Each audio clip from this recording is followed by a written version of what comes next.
each week or throughout the week, as Tom is saying, I am open to the signs, the symbols, the codes, the messages that come through what I call weave, which is how spirit, or what I might call God outside the body, speaks to me, the Holy Spirit, Great Spirit, and allows me to interact with my interior realm and the exterior realm simultaneously. So it's a constant give and take, and it allows for a very just miraculous, ordinary means of existence. And so it's something that Spirit gave me the term weave back in 2012 when I was really trying to mentally understand what was happening, both spiritually and physically, because it was almost just out of this world how things were syncing up, the synchronicities.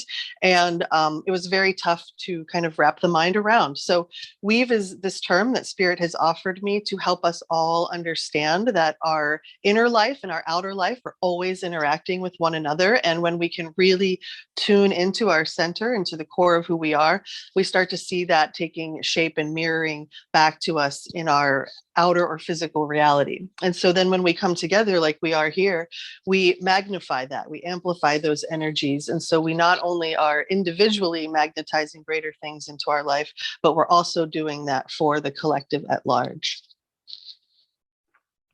A really exquisite explanation. And the whole idea last fall when we decided that we had to start coming together weekly was that there was a bit of a bankruptcy of maturity in the world, that we're seeing things kind of like deteriorate on the outside, whereas there is a clear human evolution occurring internally for people on an individual basis. So there's, external deterioration, whereas there's internal evolution. And so trying to make space for those two contrasts to take place is obviously very important. And you have to do that for yourself individually.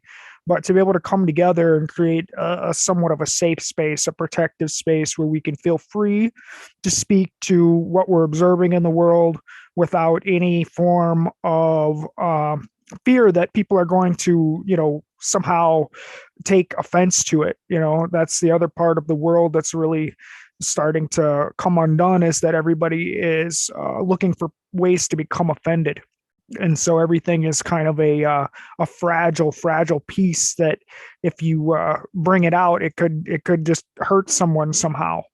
And so here in our space, you can just feel free to bring out whatever you need to. There's nobody here that's going to have anything that is going to sit offended or abused or victimized by anything you have to say. So hopefully we can be a little beacon of light in that respect, so that the rest of the world can start to, have common respect and decency. Because I think that's really maybe the crux of what we're lacking right now, is there's just a whole lot of common decency that has been lost.